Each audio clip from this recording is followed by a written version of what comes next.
everyone. This is Patricia from Harvest Home Hermitage. I'm stepping out of my office where I've been doing some work for my day job. And now I'm going to make it back to the house. My pathway has gotten a little overgrown. A little. And I'm going to have to cut it back at some point later this week. Hello, ladies. There are the bees. You can see them coming. Oh, I missed that one. There are the bees coming and going. Hello, ladies. Passing through, just passing through. These flowers are something that I did not plant. They are called Dyers Alba. And they... Ladies? Hey, you two. Josie, leave him alone. Josie, you leave him alone. Anyway, it's okay, baby. Who is this?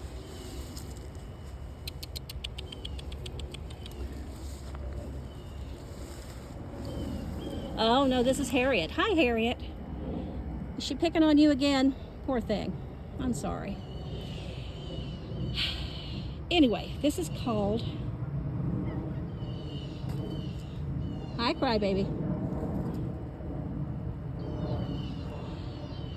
It's called Dyers Alba, and it's apparently a native to Florida. And it's kind of an interloper here in the garden. But I have since found out that the bees adore it. And during a time when this is normally a dearth time for bees, I appreciate their being able to find something to eat. What I was going to say about Dyers Alba, it's also called shepherd's needle, or Spanish needle. Spanish needle, not shepherd's needle. Spanish needle.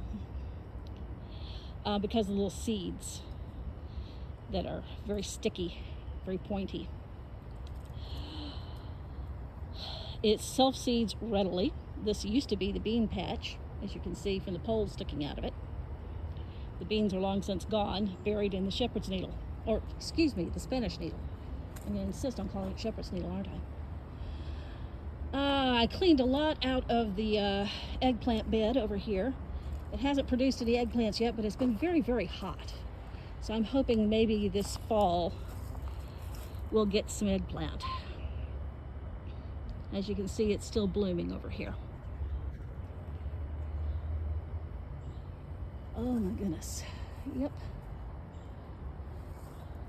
And there's the great ragweed that's taking over the world over here. Ambrosia something or other. And one of the herb beds. Yes, sweetheart, I know. But you can get in on your own. You know how to get in on your own. These little guys, I think, are called mock marshmallow. I want to say they're called mock marshmallow, but I'm not sure. I've planted some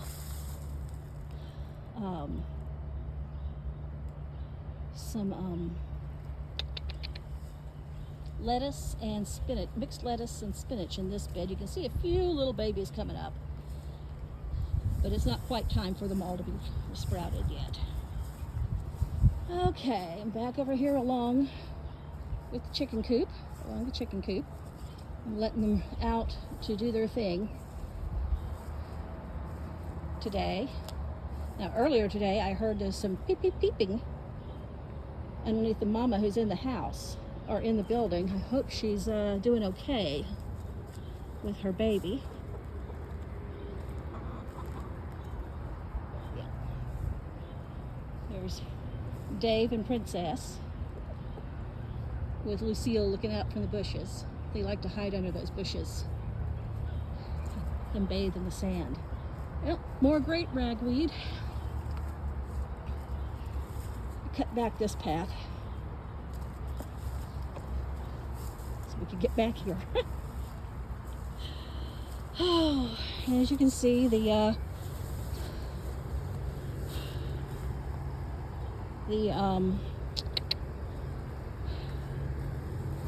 morning glory, the bindweed, is taking over everything again. There's the rose bush going up, and the bindweed going up the trellis. Oh my goodness. And here's where I've been working on Habondia's bread oven. I've got some sand over there. I need to go ahead and put down some sand and get this level at the back so I can start building the oven on top of it.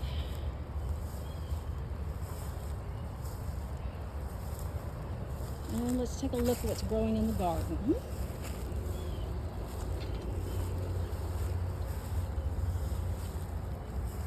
Okay, I've got a start of some inland sea oats there. I plan to have that all along the base of this oak tree. Some ferns. And I'm sorry these aren't in bloom. That is Texas sage, and it blooms a bright purple after every time it rains. And this, well, that had leaves last night.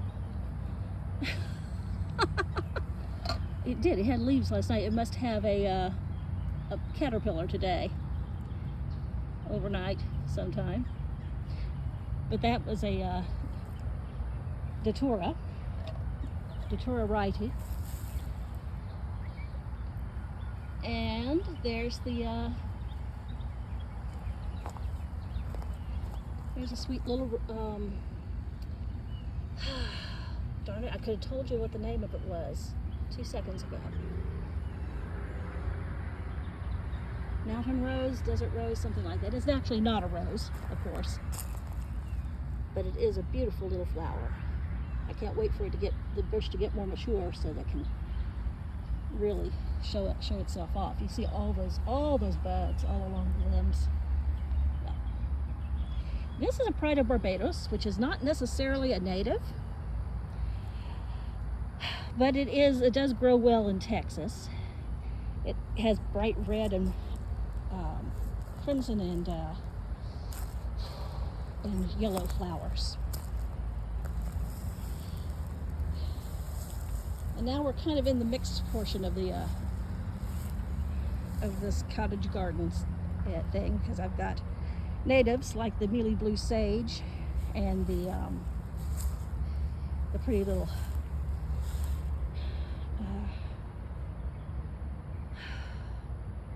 purple coneflowers mixed in with the roses, which are not blooming at the moment, and the zinnias and the red and pink and white vincas. There's a pretty, I don't know the name of it. All I know is that my mother called it Wandering Jew. And some Sweet William growing over here, and some pentas and portulaca, bright yellow. Oh, look. Here's one of the roses that's decided to bloom. This is a David Austin rose. She's called Desdemona. Isn't she pretty? And she's got several buds coming up. Oh, how pretty. Oh, yes.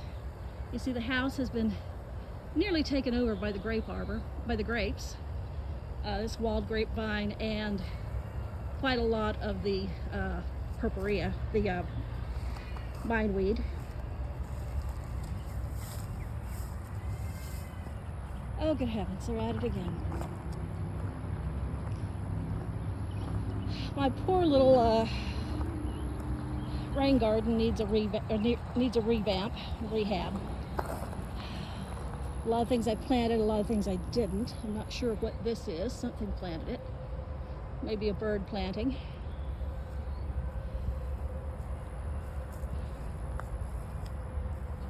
And over here, I have begun work on what will be the Dyers Garden.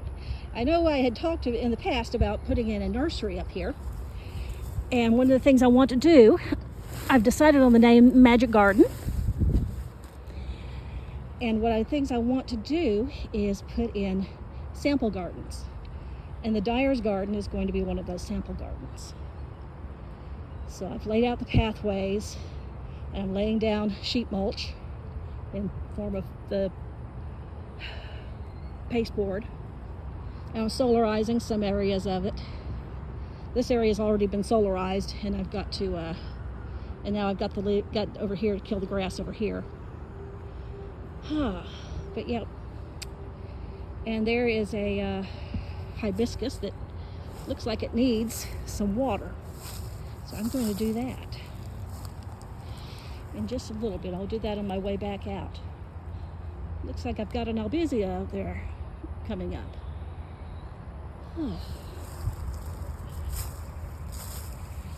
These, I've been told, are all little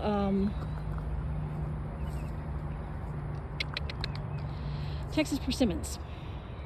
The problem is they are male and female, and I won't know until they bloom which ones are which.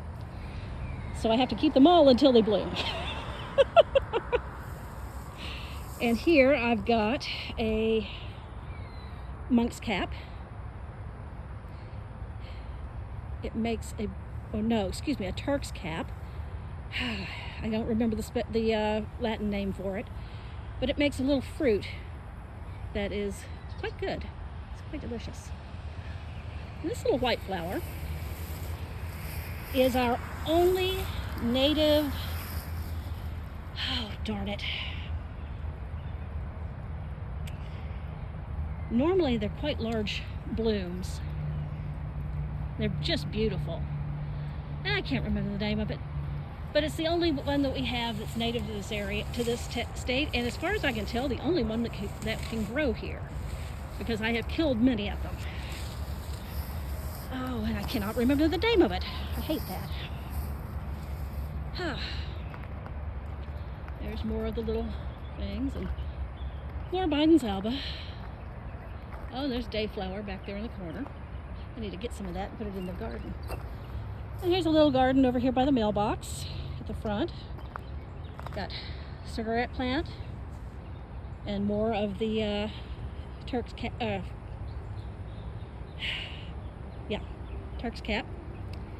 And that is a little phlox. It hasn't bloomed yet this year, but I was hoping it would. And that has a beautiful little yellow lily kind of flower that comes up. Yep, this is the garden today as it stands. And now I'm going to get some of this water and go ahead and put it in that pot. So it's been nice talking to you, and I will talk to you later.